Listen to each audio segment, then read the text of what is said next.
Let's say you want to get started with this healthy lifestyle thing. So now what? Now you try to look into it and you get lost in all these diets like paleo, intermittent fasting, detox cleanses. And what about working out? Do you just copy what someone else is doing on social media? Or do you skip resistance training altogether and just go for cardio? And on top of that, there's this anxiety that we all get when we need to see results. You don't want to do anything to make your current situation even worse. I'll be talking about how to start a healthier lifestyle from scratch. More specifically, I'm going to cover all the essential basics in terms of diet, mindset, working out, the tools you'll need, and how to set yourself up for success. But before we dive in, my name is Angela. I'm an expert and a multi-business owner within the health and fitness industry with an extensive curriculum and more than 7 years of experience transforming people's bodies and lifestyles from scratch. And where I would like to start and begin with is you need to understand your why. Why do you want a healthier lifestyle? Your why is going to be the core reason you stick to what you need to do,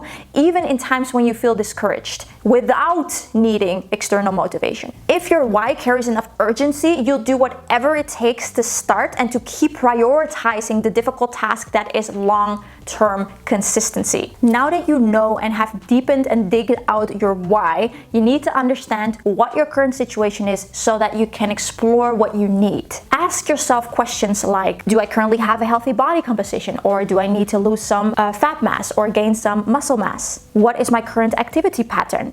Do I have a sedentary lifestyle, or do I walk, and how many steps do I walk currently? When was the last time you did a proper workout? And in terms of nutrition, you want to ask yourself, do I cook most of my meals? How many eating moments do I have on a day, and are they fully balanced meals, or are there more snacks? What is in your fridge right now, and what does that tell you? Also, how many grams of vegetables and fruits do you eat on a daily basis? And be honest.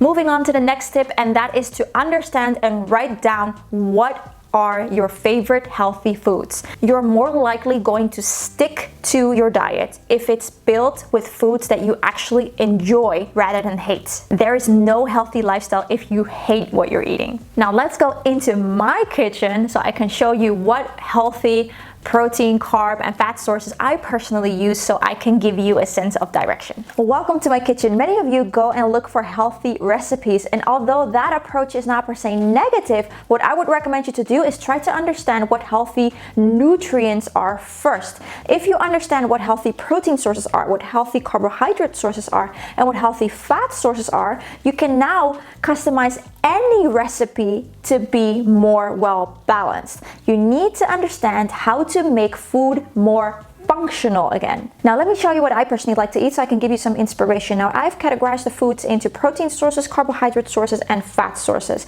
You need a well-balanced diet, and that includes having well-balanced meals. Well-balanced meals means that none of the macronutrients are missing. They just need to be accounted for your calorie needs and your physical activity. However, a well-balanced diet is not fixed. Balanced can mean that you eat 80% of whole foods, foods that are not processed, and 20% non-basic foods such as chocolate and ice cream. A balanced diet can also mean that you eat a little bit more fixed on 6 days out of the week, and on your 7th day you go out to dinner and splurge a little bit. What is important is that you find something that suits you best, because having a healthy diet will only matter if you're able to adhere to it. Now let me explain a little bit more about protein, carbs, and fats. Let's start with protein. Protein is crucial when it comes to optimizing your body composition, when you want to shape your body by building more muscle, when you want to recover after a workout. The amount of protein you'll need in a day depends on many factors, such as your goal, the amount of calories that you eat, and the quality of the protein that you choose to eat. Now to make it as simple as possible, try to aim to have protein at every single meal, and a good place to start with be around 30 grams of protein. Now this means that you'll need to eat around 225 grams of tofu, or 130 grams of chicken breast, or 40 grams of a higher quality protein powder. Now let me show you my favorite protein sources that help me maintain my healthy eating habits. Let's start with plant-based protein sources first. Right here I have tofu, which I have pre-diced and pre-marinated. I have vegan minced meat, which you can find made of soy, peas, seitan, lupini. The possibilities are endless nowadays. I have vegan chicken pieces, which is made out of soy. I have soy drink. I have a soy yogurt, which I tend to fortify with protein powder. Now this is my vegan protein powder called Supreme, my very own brand, and I've spent more than a year trying to research how to create the best amino acid profile to get the highest quality vegan protein. So this I have in 5 different flavors, and this is something that I would use as an intra workout because this is hydrolyzed protein. So this is cut up even more. Right here are my animal-based proteins. I have white fish, chicken breast, I have tuna, and I have eggs. Now let's move on to the carbohydrate sources. Now this entire pile are carbs. Now don't neglect them. Don't be scared of them. You need at least 40% of your total calorie intake to be carbs. These precious products will give you all the B vitamins, magnesium, zinc, iron, folic acid, and apart from that, also a bunch of fiber, which by the way, together with protein, will help regulate your appetite. Now, all of my complex carbs are brown. Now that means that they have not been stripped away from their fiber, nor their vitamins or minerals, which tends to happen when you go for white processed carbs, like for example, white rice or white pasta. This is quinoa. Brown rice, I have buckwheat, which is super delicious, like a more, I want to say, nutty flavor. You can prepare it as you would do rice. I also have puffed buckwheat, which I would add to my plant-based yogurt. I have puffed spelt. I have the plain oats, which I eat at least 2 times a day. I have brown rice crackers. I have a multigrain cracker, brown pasta, and then we have legumes. Now legumes are very special because apart from them being a complex carb, they also contain a decent amount of protein. Now the reason why I didn't mention them as a protein staple is because you need a very large amount to get to 30 grams of protein. You might get GI stress because of that. So I would suggest to use them as a complex carb, but you'll get the added benefit of extra protein. So let's move over to the fruits and vegetables section. Now I eat vegetables in every single main meal, so breakfast, lunch, and dinner. During my lunch and dinner, I tend to go for 300 to 400 grams per meal, and at breakfast, I would sneak in around 100 grams of vegetables in, for example, a vegetable omelet. Now, I've been doing this healthy lifestyle thing for quite a while. For you as a beginner, please don't get overwhelmed. Just start with adding more vegetables in general, and I would recommend to start with 300 grams a day and try to spread that out on at least 2 meals a day. So try to add 150 grams during lunch and then 150 grams during dinner. Right here, you can see the rainbow. Looks so beautiful. I always have leafy greens every single day. So right here I have spinach, I have kale, I have bok choy, I have Chinese cabbage, and then I have spring onion, I have broccoli, I have some kind of mushroom. This is white mushroom, red bell peppers, orange and yellow ones. I love the colors. And then I also have some fermented food every single day, and this is marinated sauerkraut, so that's why it's looking bright yellow. When it comes to fruits, I tend to buy them in bulk, and my portions are around 300 to 400 grams of fruits every single day. I buy them in bulk and frozen just because I want to keep them as fresh as possible for the longest amount of time. So I love my blueberries, which are extremely high in antioxidants. I also have some strawberries and I have some mango, and I love to eat these frozen as well. They're like tiny little ice creams. If you're currently not eating any fruits, then my recommendation would be to start here with blueberries, since these are like powerhouses. They're so high in antioxidants and other micronutrients. So if you need to start anywhere, start there, even if it would be just 100 grams a day. Now let's move over to fats. It's important to focus on high quality fat sources and cut out the more unhealthy saturated fats, because the healthier high quality unsaturated fats can help support cell growth, help cholesterol and blood pressure under control, and help your body absorb vital nutrients. So healthy fats are unsaturated fats, and you can find this in nuts and nut butter, seeds, and fish. And the more unhealthy fats are saturated fats, and it's primarily found in animal products like beef, pork, high-fat dairy products like butter, margarine, cream, and cheese. And if you're trying to manage your body weight, make sure to stick to smaller portions of mostly unsaturated fats, as small amount of fats contain a lot of calories. I tend to limit the amount of oil and butter for cooking, and I'd rather stick to an oil spray that helps me regulate my dose. And apart from that, I just dose my fats altogether. So that means that I use a scale. Why? Because a little bit of fat contains a lot of calories, and you just want to be aware of what you're getting in on a day-to-day basis to help with weight management. So if you're a person who's trying to gain some weight, then this would be the area to splurge on a little bit more. But if you're the person who's trying to lose some weight, then you might want to be more aware of the amount that you're getting in on a daily basis. So to show you how energy dense these products really are, I have measured out 100 calories worth of product. So every single product contains 100 calories. So this is oil, which is about 12 milliliters. Then I have around 16 grams of nuts.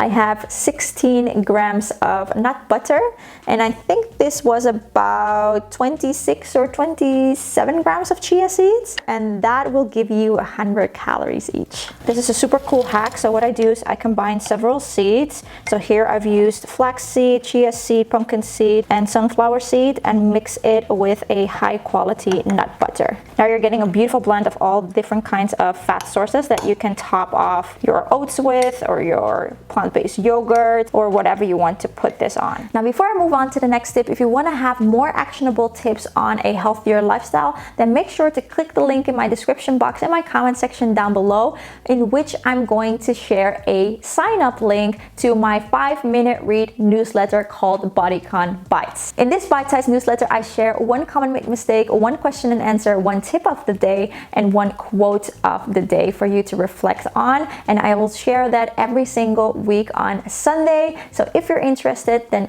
go ahead and go to my description box and my comment section below, where you can find the direct link. Now let's move on to the next tip. Focus on getting your staples right before searching for new recipes. So let's say you're eating oats and fruit for breakfast right now. Then obviously there is a big component missing, which is your protein. And maybe you want to add some fats too. So rebuild that, and maybe you want to even start creating, with all the meals that you are rebuilding, an actual menu that you can choose from. Now you're getting rid of decision fatigue, and you'll always have healthy meals, well-balanced meals to fall back on. The next step I have when it comes to building a healthier lifestyle from scratch is to adjust your daily basic activity. I'm not talking about working out or running. I'm talking about the absolute basic movement pattern throughout your day. If you want to start being more active, then this is hands down my biggest tip that I can give you. Start walking. Such an underrated tool for a healthier and fitter lifestyle. Not only will walking burn calories, which will help with weight management, walking can lead to some serious mental and physical benefits. Here's how you go about it. Your absolute minimum is 8K steps a day. However, if you're currently living a sedentary lifestyle in which you barely move and hit 1,000 steps on a daily basis, it's too big of a step to go from 1,000 to 8. Here's what I would do. I would start to understand what you're currently doing and add 2 to 3K on a daily basis, and stick to it for at least 3 to 4 weeks before adding another 2 to 3K steps. Here's where a watch or a ring with a built-in step counter would be a great tool to have, since these will actually monitor your steps a little bit more accurately than, for example, a step counter on your phone in the form of an app. A few easy ways to add more walking into your day-to-day is to check your daily travel and see where you can add more walking instead of taking public transportation or taking the car. Or maybe you want to park the car a little bit further away of where you need to be so that you can add a little bit more steps in, and do the same with public transportation. So get off the stop that is a little bit further away than where you need to be. What you can also try to do is start the habit of doing a evening walk or a morning walk right before starting work or right after having dinner. The next tip I have for you when it comes to building a healthier lifestyle from scratch is to integrate weight training. Now, weight training is essential as we start to lose lean body mass as from the age of 30, which obviously impacts our metabolism, it impacts our posture, our body shape, it makes us more fragile and more prone to certain diseases. Weight training will help us prevent that and will over time build a long-term strong body. Now I know that a commercial gym can be a slightly overwhelming and maybe even intimidating place to be in, so let me guide you in the right direction. Let's go to the gym and let me show you how to go about it. Welcome. To start with, I want you to claim your space within the gym. You have just as much right as anyone out there to have a piece of the gym. Don't feel intimidated by the others that you see working out there. They're too occupied in their head focusing on what they're doing. They're not looking at you. So please just focus on your own success and claim your piece of gym. Now that that's out of the way, I would recommend you to focus on the biggest muscle group and the most deconditioned muscle group in most sedentary people, the glutes. This is such an important muscle group as it works as a stabilizer and it aligns the spine and the pelvic area, and it drives strength in most difficult compound exercises like a Romanian deadlift, a squat, and lunges. Maybe you've already tried these exercises before and you felt that your knee was hurting or your lower back was hurting. So big chance, obviously, apart from just training technique in general, you weren't using your glutes as efficiently as you should have been. So start to understand how to initiate a movement and how to stabilize a movement using the glutes. I would recommend one knee bended exercise and one hinge exercise where the glutes are the main driver of that movement. Think of exercises like a hip bridge, a hip thruster, and a Romanian deadlift. Regarding upper body, I would recommend you do exercises that would focus mostly on the muscle groups that are deconditioned in most people with a desk job, and also which influences their posture. And those exercises are typically linked to muscle groups like the rhomboid and the posterior deltoid. So to not overcomplicate the gym, I would suggest to start with 2 to max 3 exercises and try to focus to master them in the next 4 to 6 weeks. And here is my recommendation on that list. I would suggest to start with a hip bridge, a Romanian deadlift, and a seated rhomboid focused row. If you want to explore how to do these 3 exercises in more detail, then please go ahead and go to my description box or my comment section, where I will give you access to 3 videos where I will dive deep into how to do these exercises with the right cues so that you can perform them in the gym the right way. Next to deconditioned muscle groups, your body might also have to deal with overly active muscle groups. Now, we want to give the deconditioned muscle groups a chance to train. So I would advise you to stretch those overly active muscle groups before starting your training session. Now, the most common overly tight muscle groups in people with a sedentary or a desk job life are the hamstrings, the hip flexors, and the front delts. I would recommend you to walk to your gym. Now, apart from getting those extra precious steps in, you're also getting your body in a better condition to start your stretches with. Now, if you're not able to walk to your gym, then make sure to start your session on the treadmill for like 10 minutes, just a low intensity to get your body warmed up. So let's talk about how many times per week you should go to the gym. Now, the World Health Organization has clear guidelines on physical activity. So apart from your 20 to 40 minutes low to moderate activities daily, like for example, walking, there's also a clear guideline on muscle strengthening activities. And the guideline is to do at least 2 times per week, with at least being underlined, since being more active comes with more health benefits. However, I wouldn't recommend you to go to the gym every single day if you're a beginner. So if you were planning to do that, stop right there. This could potentially lead to your quitting altogether, since being more active is not yet imprinted in your life. So this is what I would recommend as an expert who has dealt with many beginners over the last 7+ years. That is to start with 2 times per week and commit to it. You can gradually increase your frequency over time. So start with going 2 times per week for at least 1 to 3 months, and then see if you can add another session to your week and commit to that. Now let's talk about the intention that you need in the gym. If you want to train with intention, you need to know why you're implementing weight training in the first place. Using weight training within a healthy lifestyle is needed to at least maintain your body composition especially lean body mass, or change your body composition to more lean body mass. And you're trying to do that with the least amount of risk and damage to your body. In other words, you'll use training with weights as a tool to maintain or improve your body composition with the focus on muscle. Now that you know the intention of working with weights, we need to translate that to a certain amount of sets and repetitions. Now there's a wide range in which we can strengthen and build lean body mass. In terms of repetitions, let's just say that this range is somewhere between 6 and 30. However, I would suggest you as a beginner to start somewhere between 12 and 20 and play with that wider rep range a little later in time. In terms of sets, I would suggest you to start with 3 sets and play with 4 and 5 also a little later in your journey. To effectively build lean body mass over time, we need to gradually increase the amount of weight that we're using, change up the amount of sets, the amount of repetitions, and do that in a more structured approach. Keep it as simple as possible for yourself and just focus on being consistent. And remember, don't get lost in the extensive fitness routines your favorite fitness influencers are showing on social media. Now let's go back. Welcome back, and moving on to the next tip, and that is switching your mindset from diet to lifestyle. Short-term thinking is seriously one of the biggest mistakes I see most people make when they're trying to adapt and change their lifestyles. There is no quick fix solution if you want sustainable long-term results. Learn how to be okay with investing some time in creating habits that over time will become routines and rituals. The problem with people these days is that they want quick, fast, and now. They have short-term attention syndrome, as I like to call it. And because of that, they're always trying to find the next best thing, the next best diet, the next best workout, the next best thing for optimal health. So here's my advice on that. Don't go searching for the next best thing if you can't even stick to the absolute basics long-term. A healthier lifestyle is only going to become a lifestyle if you're able to adhere to it. Remember, you're going to need to do a lifestyle for the rest of your life.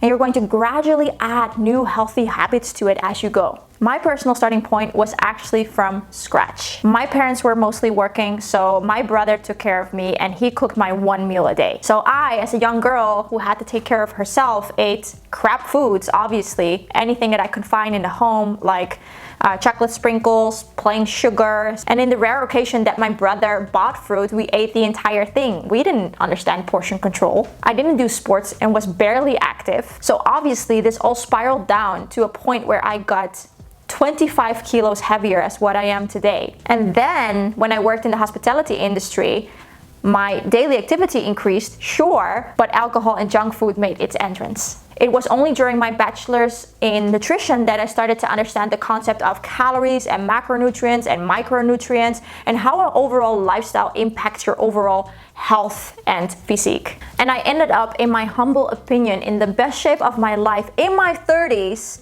by adding new habits as I go. I was always consistent, not perfect, but consistent. And I know you can do this too. If I can do it, you can do it. Just make sure to understand your urgent reason for change and don't stop. Now at this point of the video, you might be wondering, okay, so I start here, how do I progress? And that is why your next step is to subscribe to my channel, where I will guide and hopefully inspire you to master your mind, your kitchen, the gym, so that you can feel fearless within your skin. Thank you for watching.